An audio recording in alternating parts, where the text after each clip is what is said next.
6 नमित का अपनी बहन के लिए स्टैंड लेना। आई होप कि आप सब ने अपने रिव्यूज़ दे दिए होंगे, अगर नहीं दिए हैं तो प्लीज़ रिक्वेस्ट है दे दीजिए। नमित जो कब से अपने दादाजी की बात सुन रहा था उसे गुस्सा आ रहा है। पहले उसकी बहन को यहाँ से बाहर भेज दिया, कभी उसको परिवार का प्यार नसीब नहीं हुआ, फिर वो जिसको जानती भी नहीं उससे शादी फिक्स कर दी, और अब जब वो नहीं है तो किसी और के साथ अब उससे बर्दाश्त नहीं होता और वो अपने दादाजी से कहता है मैं मेरी बहन का ध्यान रख लूँगा, किसी को कोई ज़रूरत नहीं है उसके बारे में इतना सोचने की, अभी उसका भाई है वो रखेगा उसका ख्याल। आप लोग कौन सा अब तक उसका ख्याल रखते आए हो जो उस पर अपनी मर्जी थोप रहे हो। मेरी बहन कोई शादी नहीं करने वाली। ये सुनकर कुलदीप जी गुस्से से घूरते हुए नमित से कहते हैं चुप करो नमित, पिताजी के सामने बोलने के लिए अभी उम्र और हैसियत दोनों से बहुत छोटे हो तुम, और खबरदार जो उनसे जुबान लड़ाई तो मुझसे बुरा कोई नहीं होगा। नमित को अपने पापा की बात सुनकर बहुत बुरा लगता है। वो कहता है काश पापा एक बार भी आप डॉल के लिए भी ऐसे खड़े होते तो उसके साथ इतना बुरा नहीं होता, हम सब भी बाकियों की तरह रहते, लेकिन नहीं आपने तो कभी। कुलदीप जी को अब नमित पर बहुत गुस्सा आ रहा था। वो उसकी बात बीच में काट कर बोलते हैं बड़े जो करते हैं छोटों की भलाई के लिए ही करते हैं, तुम्हें कोई हक नहीं कि तुम पिताजी के फैसले पर सवाल उठाओ। नमित कुछ बोलने ही जा रहा था कि नयनतारा जी उसका हाथ पकड़ लेती है। उनकी आंखों में इस वक्त पानी था, वो आंखों से ही नमित से रिक्वेस्ट कर रही थी और उसका हाथ पकड़कर कमरे से बाहर ले जाती है। उनके जाने के बाद दादाजी कहते हैं जवान खून है, ठंडा होने में टाइम लगेगा, आखिर है तो हमारा ही खून, तो गुस्सा तो आएगा ही, खैर छोड़ो और जाकर तैयारियां करो, कोई कमी नहीं रहनी चाहिए, उन्हें बिल्कुल भी अकेला महसूस ना होने देना। पहले उत्कर्ष की शादी का मुहूर्त है तो वो होटल में होगी, जाकर एक बार देख लो, वो लोग अब तक वहां पहुंच गए होंगे। जी पिताजी कहकर विनय जी और कुलदीप जी कमरे से निकल जाते हैं। उनके पीछे उत्कर्ष, माया जी और अनिका भी निकल जाते हैं। सभी के चेहरे लटके हुए थे और अब आशवी के बारे में जानकर और भी दुखी हो गए थे। इधर नयनतारा जी नमित को अपने साथ दूसरे कमरे में लाती है। कमरे में आते ही नमित गुस्से से अपना हाथ छुड़ाता और कहता है मोम आपने क्यों रोका मुझे, क्या आप अब भी चुप रहेंगी, अपनी बेटी के लिए कुछ नहीं बोलेंगी, अगर आपसे नहीं बोला जाता तो मुझे भी नहीं बोलने दोगी है ना।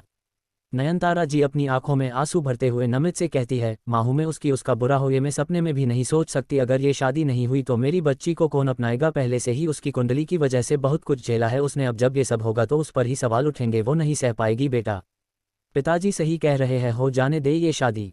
ओह रियली मोम, क्या आज तक आपने एक बार भी उससे बात की है, उसका हाल चाल पूछा है, उससे मिलने गई हो, फिर किस बेटी की बात कर रही है। और बचपन से सुनता आ रहा हूँ वादा वादा वादा, अरे जब दूसरे लोगों से ही निभवाना था तो क्या जरूरी था वादा करना, जब खुद पूरा नहीं कर सकते तो क्यों किया वादा, दोस्त तो सबके होते हैं तो क्या सब शादी कराते फिरे, अगर कुछ बोलो तो बड़ों के सामने नहीं बोलते, पिताजी का आदेश सबसे ऊपर, पिताजी हमेशा सही होते हैं, बहुत बिगड़ गए हो, बड़ों की बात बीच में काटना सीख गए, बल्लाह बल्लाह। अरे हद है, इंसान है हम, कोई पालतू नहीं जो जैसे चाहे वैसे करे, क्या बड़ों का फर्ज नहीं होता कि अपने से छोटों की खुशियों का ख्याल रखे, लेकिन नहीं यहाँ तो ये देखा जाता है कोई खुश तो नहीं हो रहा है ना, अगर ऐसा हुआ तो। नयनतारा जी नमित को बीच में रोककर बस नमित बहुत बोल लिए आप, अब हमारी बात सुनिए, आप कुछ नहीं करेंगे, आपको हमारी कसम, अगर ये भी कम है तो आपको आपकी डॉल का वास्ता, आप कुछ नहीं बोलेंगे, बस अब हमें और बहस नहीं करनी, अब एक अच्छे भाई होने का फर्ज निभाते हुए काम देखिए, आखिर दो बहनों की शादी है और आपके भाई की भी जाइए। नयनतारा जी की बात सुनकर नमित गुस्से से बाहर चला जाता है। वहीं नयनतारा जी अपने आंसू पोंछती हुई कहती है हमें माफ़ कर दीजिए नमित, अपने दोनों ही बच्चों का दिल दुखाया है हमने, कहकर कमरे से बाहर चली जाती है। नमित गुस्से से बाहर जा ही रहा था, उसे किसी की आवाज़ सुनाई देती है। जब पीछे मुड़कर देखता है तो उत्कर्ष होता है। उत्कर्ष शांत और समझदार लड़का है, वो दिखने में भी काफ़ी हैंडसम और मैच्योर लगता है और बड़ों की हमेशा इज्जत करता है। उसकी शादी भी उससे पूछे बिना ही हो रही है, लेकिन उसने कुछ नहीं कहा। आप इस स्टोरी को आगे कैसे देखना पसंद करेंगे, शायद इसमें आपकी और मेरी सोच मिलती हो या अलग हो, लेकिन इससे मुझे काफ़ी सहायता मिलेगी। जस्ट 7 नमित ए केयरिंग ब्रदर, कहानी को रिव्यू जरूर देवे जिससे ये कहानी निरंतर जारी रहे।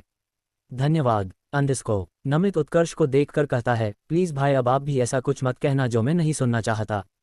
उत्कर्ष को मालूम है उसका भाई बहुत गुस्सा करता है, लेकिन अगर शांत हो तो उससे साफ दिल का इंसान कहीं मिलना मुश्किल है, इसलिए उत्कर्ष नमित से कहता है जानता हूँ इसलिए ऐसा कुछ नहीं कहूँगा, इस वक्त आशवी को तेरी ज़रूरत है, तू उसके पास रह, मेरी शादी है तो मैं मैनेज कर लूँगा, इस वक्त में आशवी के लिए तो मैं कुछ नहीं कर सकता, लेकिन उसे जिसकी सबसे ज़्यादा ज़रूरत है उसे तो उसके पास छोड़ सकता हूँ ना, तू जा उसके पास रह जा।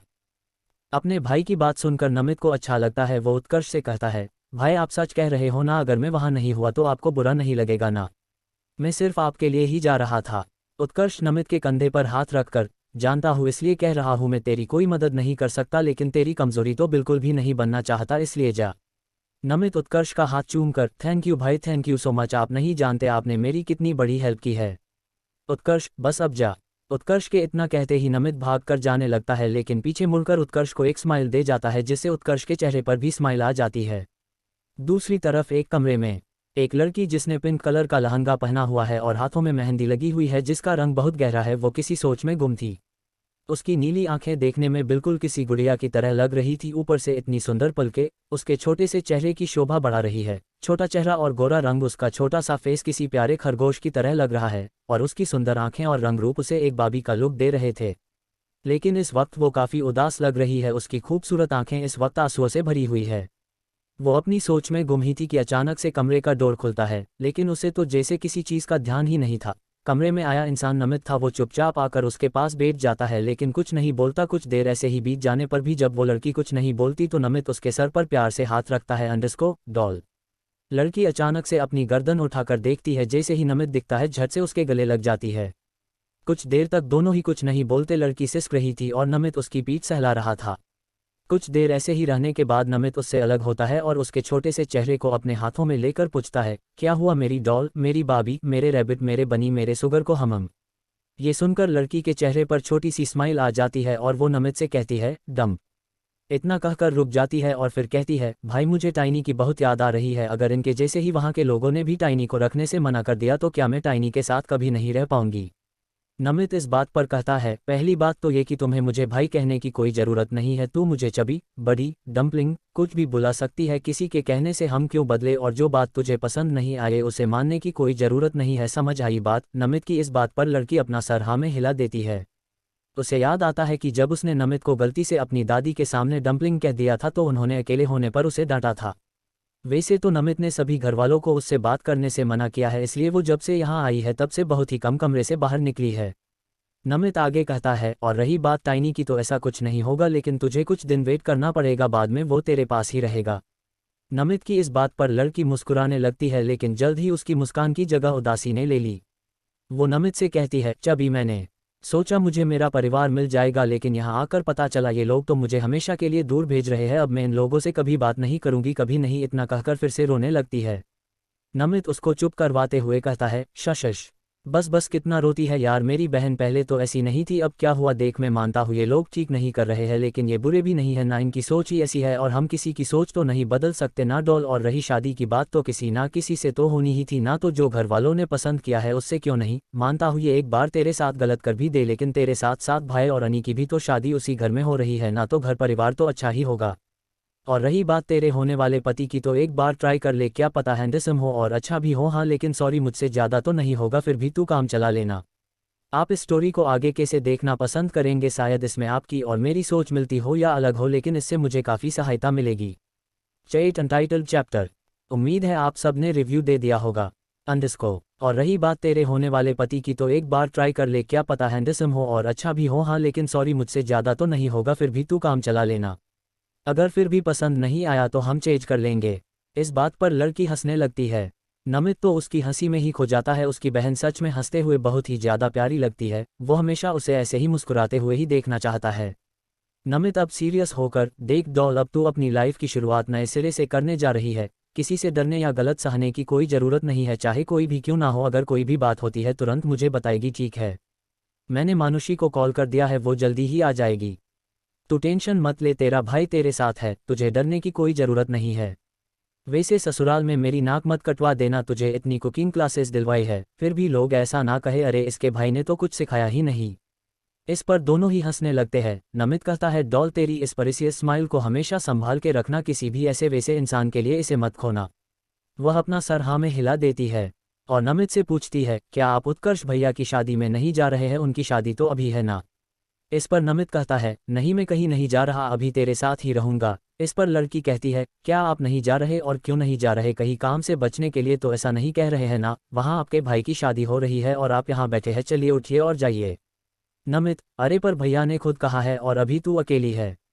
लड़की, मुझे कुछ नहीं सुनना, आप अभी जाइए और मैं बिल्कुल ठीक हूँ, आप जाइए। ये कहकर खड़ी हो जाती है और अपने कमर पर हाथ रख झूठे गुस्से से नमित को घूरती है।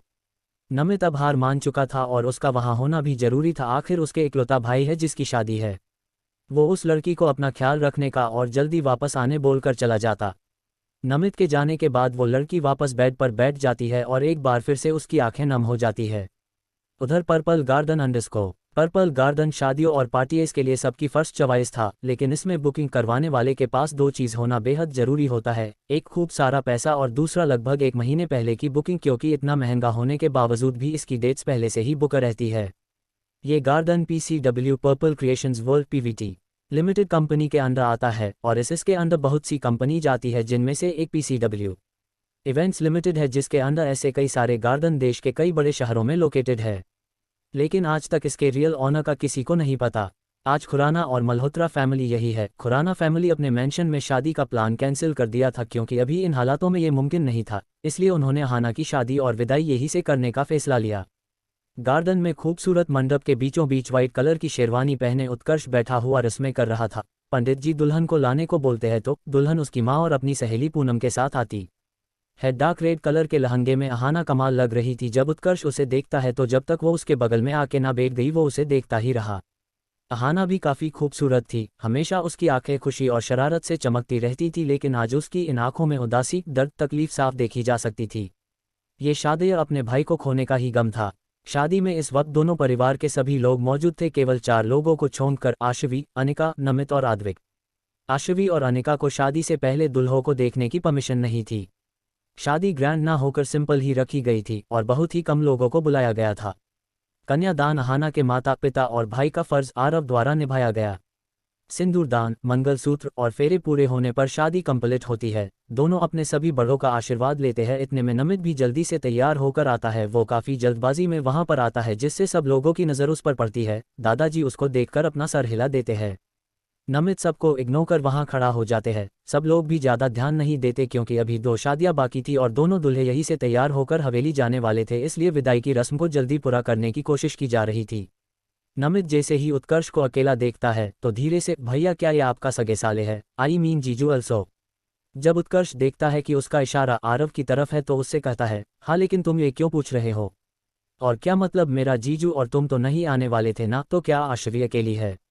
उसके नॉन स्टॉप क्वेश्चन से नमित का मुंह बन गया। उसने जवाब में कहा, अरे भैया मैं बस देख रहा था कैसे लड़के पसंद किए हैं हमारे अलवेज सही दादाजी ने, कहीं कोई कमी तो नहीं है ना, और ये देखने में तो ठीक ही लगते हैं। चलो अनी की टेंशन तो दूर हुई, अब आशी का होने वाला हस्बैंड देख लूँ तो इस बेचैन दिल को चैन मिले।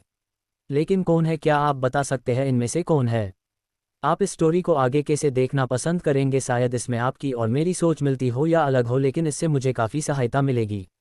चेन्नई बारात आगमन अंडस्को। उसके नॉन स्टॉप क्वेश्चन से नमित का मुंह बन गया। उसने जवाब में कहा, अरे भैया मैं बस देख रहा था कैसे लड़के पसंद किए हैं हमारे अलवेज सही दादाजी ने, कहीं कोई कमी तो नहीं है ना, और ये देखने में तो ठीक ही लगते हैं। चलो अनी की टेंशन तो दूर हुई, अब आशी का होने वाला हस्बैंड देख लूँ तो इस बेचैन दिल को चैन मिले। लेकिन कौन है, क्या आप बता सकते हैं इनमें से कौन है? इस पर उत्कर्ष कहता है, सॉरी नमित ये तो मुझे भी नहीं पता, क्योंकि उन्हें बहुत कम लोगों ने देखा है। इस पर नमित कहता है, भैया कहीं सच में जो मैं सोच रहा हूँ वैसे हुआ तो कहीं आशी को बदसूरत पति मिला तो मेरी आशी क्या करेगी, लेकिन मैं ऐसा नहीं होने दूंगा, अभी ढूंढता हूँ। ये कहकर वो वहां से चला जाता है। वो ढूंढ ही रहा था कि अचानक से कोई उसे आवाज़ लगा देता है। वो आवाज़ की तरफ देखता है तो उसके पापा कुलदीप जी थे। वो उससे कहते हैं, अगर यहाँ घूमना हो गया हो तो घर पर भी काम देख लो, अपने भाई की शादी तो तुमने देख ली, अब क्या बहनों की भी ऐसे ही देखोगे? जाओ जाकर तैयारियां देखो और अपनी भाभी के स्वागत के लिए अपनी मोम और ताई जी को घर लेकर जाओ, हम आ रहे हैं। और मंडप, सजावट, बारात का स्वागत सब अच्छे से होना चाहिए, कैटरिंग का काम भी देख लेना, अब जाओ भी। ये कहकर वो वहां से चले जाते हैं। उनकी बातों में ताने थे जो नमित साफ साफ महसूस कर सकता था। वो अजीब सा मुंह बनाकर वहां से चला जाता है। कुछ देर में विदाई भी हो जाती है और अब दूल्हे तैयार होने से पहले दादी द्वारा रखवाई पूजा में बैठते हैं। पूजा के बाद ही बारात यहाँ से रवाना होगी, जिसमें अभी 3 घंटे लगने वाले थे और लगभग 3:30 हो गए थे। मल्होत्रा हवेली अंडस्को। इस वक्त दुल्हन के आने की बाद की रस्में करवाई जा रही थी। अब अनिका भी वहाँ थी। नमित को तो काम से ही फुर्सत नहीं थी। आज से पहले दोनों भाई मिलकर काम संभाल लेते थे, लेकिन आज उसे सब अकेले करना पड़ रहा था। तभी उसका फ़ोन बजता है। नाम देखकर जल्दी से पिक कर लेता है और कहता है, ठीक है तुम वही रहना, मैं बस 10 मिनट में आ रहा हूँ। उद्धरण चिन्ह। वो अपने आसपास देखता है तो उसके फ्रेंड्स आते दिखते हैं। वो जल्दी से उनके पास जाकर कहता है, ये कोई टाइम है आने का, चलो जल्दी काम पर लगो, मुझे एक काम है, मैं बस जाके आता हूँ। मयंक तुम जाकर कैटरिंग वालों को देखो, अनुराग तुम बाहर गार्डन में सजावट और मंडप देखो, और रितेश तुम यहाँ पर रहो, कोई काम होकर देना हो। उद्धरण चिन्ह। ये कहकर वो जाने को हुआ तो मयंक उससे कहता है, वो सब तो ठीक है, हमें आशी से तो मिला, उससे मिलने के बाद सब काम कर लेंगे। इस पर नमित जो जा रहा था जाते हुए कहता है, बाद में। फिर तीनों अपने काम में लग जाते हैं। दरअसल ये तीनों भी कभी कभी नमित के साथ आशवी से मिलने उसके हॉस्टल जाया करते थे। इनकी बॉन्डिंग भी आशवी के साथ काफ़ी अच्छी है। तीनों आशवी को अपनी सगी बहन मानते हैं। कुछ देर बाद रूम में वो लड़की अभी भी बेड पर खोए हुए ही बैठी थी, तभी उसके रूम का डोर झटके से खुलता है। जब वो लड़की उस तरफ देखती है तो एक लड़की जिसने पिंक कलर का अनारकली सूट पहना था बड़ी सी मुस्कान लिए दरवाजे पर खड़ी थी। जैसे ही लड़की देखती है भागकर उसके गले लग जाती है और कहती है, मनु तू सच में आ गई, हमें यकीन नहीं हो रहा है। तो लड़की जवाब देती है, आखिर मानुषी गुप्ता की बेस्ट फ्रेंड आशवी मल्होत्रा की शादी है, मैं क्यों नहीं आती। नमित भाई ने खुद मम्मा पापा से कहा था तो आ गई। ये सुनकर वो वापस उसके गले लग जाती है। दोनों 5 सालों से एक साथ रहती है, एक दूसरे की बिना कहे बात समझ सकती है। दोस्त है या बहनें, इनके बीच की बॉन्डिंग को देखकर कहना मुश्किल है। तभी वहां आशवी को तैयार करने वाली मेकअप आर्टिस्ट आ जाती है, जिसके हाथ में बड़ा सा बैग था और उसके असिस्टेंट के हाथ में उससे भी बड़ा, शायद ये आशवी का लहंगा था। मेकअप आर्टिस्ट जैसे ही आशवी को देखती है तो एक पल को तो देखती ही रह जाती है। इतनी सुंदर आशवी की नेचुरल ब्यूटी जो भी देखे उसका ऐसे सोचना नॉर्मल था, और मानुषी को तो अब इन सब की आदत हो गई थी। उसकी बड़ी नीली आंखें बिल्कुल किसी बाबी डॉल की तरह, छोटा सा फेस, गुलाबी पतले हॉट शेप लिप्स, छोटी से नाक और कान, उसका गोरा शरीर जिस पे एक भी दाग नहीं। मानुषी उसको खोए हुए देखकर कहती है, अब स्टार्ट करे, तो वो मेकअप आर्टिस्ट सकपका जाती है और अपनी गर्दन हाँ में हिलाती है। बारात भी हवेली के दरवाजे पर पहुंच गई थी। दोनों दूल्हों की अपनी अपनी सास द्वारा आरती उतारी जा रही थी। पहले माया जी आरव की आरती करती है। सिल्वर वाइट और गोल्डन कलर की शेरवानी में आरव कमाल लग रहा था। उसका 6.3 इंच कद, स्मोकी आइज, पतले पर थोड़े लाल होठ, गोरा रंग, परफेक्ट बॉडी, उसकी पर्सनालिटी काफ़ी अट्रैक्टिव थी। वो एक सीरियस लुक के साथ खड़ा था। उसके बाद नयनतारा जी आद्विक की आरती करती है। आद्विक को देखकर कोई भी लड़की उसको अपना बनाने का ख्वाब एक बार तो जरूर देखती है, लेकिन उनके ख्वाब के उल्ट आद्विक को किसी से मतलब नहीं होता, चाहे लड़का हो या लड़की। आद्विक भी सिल्वर वाइट और गोल्डन कलर की शेरवानी के साथ गोल्डन सेहरे में किसी भी तरह रियल नहीं लग रहा था। उसे देखकर ही ऐसा लगता है जैसे सामने वाला कोई सपना देख रहा है। काली गहरी आंखें, छोटी कम तीखी नाक, हल्के गुलाबी पतले होठ, गोरा रंग, उसकी बॉडी वेल मेंटेन थी, किसी भी बॉडी बिल्डर की तरह नहीं जिसे देखकर डर लगे। उसकी बॉडी ऐसी थी कि अब शेरवानी में भी बहुत ज़्यादा अट्रैक्टिव लग रही थी। कहने को आद्विक बिल्कुल किसी कहानी का फिक्शन कैरेक्टर लग रहा था, बिल्कुल परफेक्ट। चटैन आशवी वीएस लहंगा अंडस्को। आद्विक भी सिल्वर वाइट और गोल्डन कलर की शेरवानी के साथ गोल्डन सेहरे में किसी भी तरह रियल नहीं लग रहा था। उसे देखकर ही ऐसा लगता है जैसे सामने वाला कोई सपना देख रहा है। काली गहरी आंखें, छोटी कम तीखी नाक, हल्के गुलाबी पतले होठ, गोरा रंग, उसकी बॉडी वेल मेंटेन थी, किसी भी बॉडी बिल्डर की तरह नहीं जिसे देखकर डर लगे। उसकी बॉडी ऐसी थी कि अब शेरवानी में भी बहुत ज़्यादा अट्रैक्टिव लग रही थी। कहने को आद्विक बिल्कुल किसी कहानी का फिक्शन कैरेक्टर लग रहा था, बिल्कुल परफेक्ट। अंडस्को। दोनों दूल्हे आकर मंडप में बैठ जाते हैं और पंडित जी रस्में और मंत्र पढ़ने शुरू करते हैं। नमित अभी भी काम में बिजी था, उसे उसके जीजू को देखने का भी टाइम नहीं मिला था। वो जब गार्डन एरिया में आता है, इससे पहले वो आद्विक को देख पाता, पंडित जी बोलते हैं, वधू को लाया जाए। ये सुनते ही नमित वापस चला जाता है, क्योंकि उसकी बाबी को वही तो लाएगा। वैसे भी उसने सबको उससे दूर रहने को कहा था। अगर घर का कोई भी आशवी के पास होता तो उसकी प्रेजेंस और बातों से आशवी हटी होती थी। उधर कमरे में अंडस्को। आशवी अब तैयार थी। वो आज सच में किसी परी से कम नहीं लग रही थी। उसकी नेचुरल ब्यूटी तो थी ही कातिलाना, और आज तो वो अच्छे से तैयार भी हुई थी। सच में आज तो वो कहर ढा रही थी। मेकअप आर्टिस्ट चली गई थी और मानुषी भी रेडी हो गई थी। उसने डार्क पिंक कलर का लहंगा पहना था जिसमें वो काफ़ी सुंदर लग रही थी। उधर नमित जैसे ही आशवी के कमरे की तरफ जा रहा था, उसे अपनी माँ और ताई जी मिलती है। नयनतारा जी कहती है, नमित बेटा क्या मैं चलूँ तुम्हारे साथ आशी को लेने। नमित उनको एक स्माइल के साथ कहता है, जी नहीं, कोई ज़रूरत नहीं है। और प्लीज़ शी इस आशवी, तो आप उसका पूरा नाम ले, आप मेरा नाम जैसे चाहे वैसे ले सकती है, हक है आपका, लेकिन डोका नहीं। ये सुनकर नयनतारा जी की आंखें नम हो जाती है, जिसे देखकर माया जी कहती है, कोई बात नहीं बेटा, हम अनी को लाते हैं, उतने में तुम आशवी को ले आओ, लेकिन उसके घूंघट करके लाना। ये सुनते ही नमित वहां से चला जाता है। वो जैसे ही आशवी को देखता है वो उसे देखता ही रहता है। आज तो उसकी बहन सच में बाबी डॉल लग रही थी। गोल्डन कलर के लहंगे में वो बहुत प्यारी लग रही थी। उसको ऐसे देख नमित की आंखें नम हो जाती है। नमित दूसरी तरफ घूमकर अपनी आंखों में आई नमी साफ करता है। खुद को संभाल कर वो आशवी से कहता है, मेरी डॉल को किसी की नज़र ना लगे। ये कहकर वो काजल पेंसिल लेकर उसके कान के पीछे काला टिका लगा देता है। उसकी इस हरकत पर वो तीनों ही हंस देते हैं। आशवी गहनों चूड़ियों से लदी हुई थी, पैरों में बड़ी और भारी पायल जो चलने पर शोर करे। उसे इन सब की आदत नहीं है, वह तो हमेशा सिंपल कपड़ों में रहना पसंद करती है, लेकिन आज ये लहंगा और ऊपर से ये ज्वेलरी, उसे ऐसा लग रहा था वो सांस नहीं ले पा रही है। नमित मानुषी को देखकर वैसे तू भी कम नहीं लग रही और उसे भी काला टिका लगा देता है और कहता है, लगता है मयंक आज पक्का कोमा में जाने वाला है। ये सुनते ही मानुषी उसे घूरती है जिस पर वह जल्दी से कहता है, अच्छा हमें लेट हो रहा है, मनु तुम डॉल का घूंघट कर दो, ताई जी ने कहा है। घूंघट करने के बाद आशवी, अरे मुझे कुछ दिखाई नहीं दे रहा है, मैं पक्का गिर जाऊंगी। इस पर नमित कहता है, फिक्र नोट में हूं, ये कहकर अपना हाथ आगे कर देता है और आशवी उसका हाथ थाम लेती है और दूसरे हाथ से वो अपने भारी भरकम लहंगे को पकड़ लेती है। मानुषी उसे कंधे से पकड़ लेती है। आशवी ने आज तक कभी भारी कपड़े नहीं पहने थे, वो तो हॉस्टल में ही रहती थी, तो घर पर फंक्शन होता भी तो वो अटेंड नहीं करती थी। उससे मुश्किल से चला जा रहा था, ऊपर से वो काफ़ी नर्वस भी थी। नमित उसकी कंडीशन समझ रहा था, वो माहौल को हल्का करने के लिए कहता है, डॉल वैसे मैंने अभी तक तेरे होने वाले हस्बैंड को नहीं देखा, सच में अगर वो हैंडसम नहीं हुआ तो मैं उसे मंडप से ही गायब कर दूंगा, फिर हम तीनों मिलकर उसकी पिटाई करेंगे। इस पर जहां आशवी हंसती है वहीं मानुषी कहती है, भाई आप जीजू के बारे में ऐसे कह रहे हो, मैं उन्हें बता दूंगी और जल्दी जाकर उन्हें देख लेना, नहीं तो कुछ देर बाद कहीं ऐसा ना कहना पड़े दो मैंने तेरे हो चुके हस्बैंड को अब तक नहीं देखा। इस पर नमित कहता है, तू ज़्यादा जीजू जीजू मत कर वरना हमारी टीम से निकाल देंगे, और वैसे भी वो कोई सेलिब्रिटी नहीं है जिनको देखना जरूरी हो, अब बात मत कर चल। वे लोग ऐसे ही बातें करते करते लिविंग एरिया तक आ गए जहां वे सब अनिका को लेके उन्हीं का वेट कर रहे थे। नयनतारा जी की तो अपनी बेटी को देखकर आंखें नम हो गई थी। माया जी उनके कंधे पर हाथ रखती है तो वो खुद को नॉर्मल कर लेती है, फिर सभी मंडप की ओर चल पड़ते हैं।